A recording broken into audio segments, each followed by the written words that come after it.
We are now well aware of the overall structure of the bacteria in the sense that a bacteria has a cytoplasm and there are no internal organisms, the major difference between a prokaryote and a eukaryote.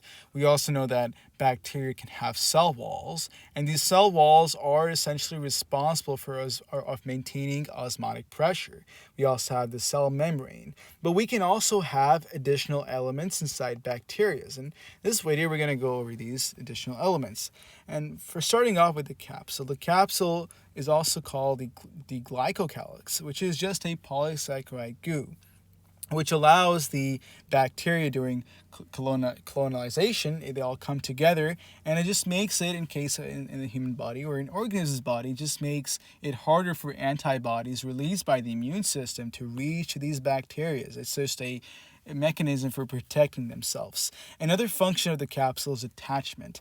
They also assist with the other elements on the bacteria in terms of attachment.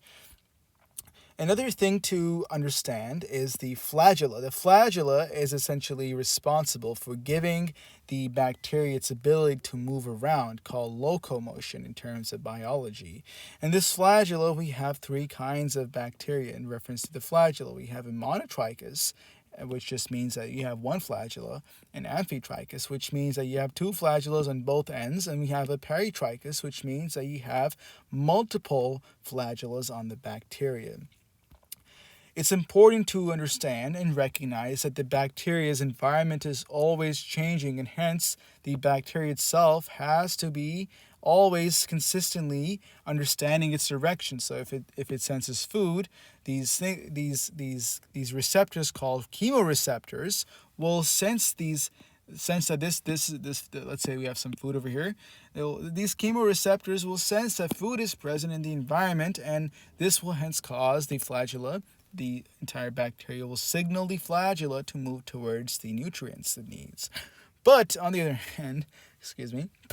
hand, if the bacteria senses that we have toxins around, there will be the bacteria will recognize that we're supposed to move away from here. So the flagella will move away. It will cause the bacteria to move away to avoid damage. This is called chemotaxis, and this is the bacteria's ability to respond to the environment.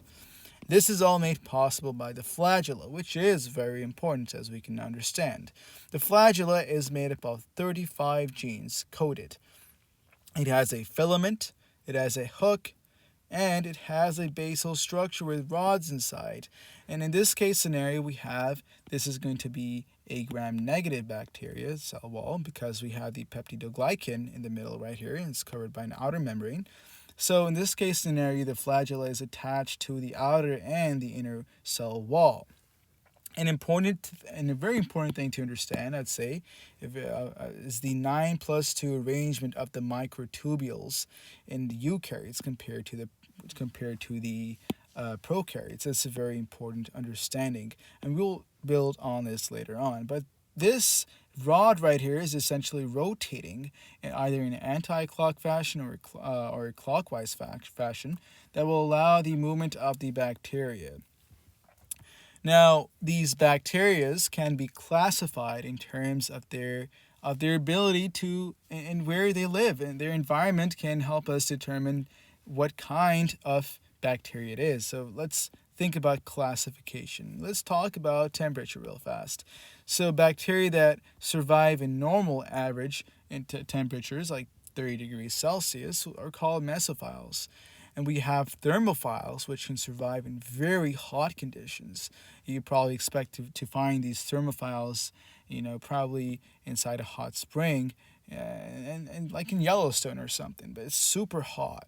And then we also have psychophiles, which will survive in very cold environments. These psychophiles, psycho is stupid. I mean, it's psycho living in cold environments. That's very nice. This is how I think about it. But the point I'm trying to make over here is also understanding it in terms of domain. We talked about it previously over here. We have a domain, and bacteria are a part of bacteria domain and the archaea domain. And archaea include bacteria, generally include bacteria that are more extreme, that live in more extreme environments. Let's say we talked about temperature already, but let's talk about salinity as a second example.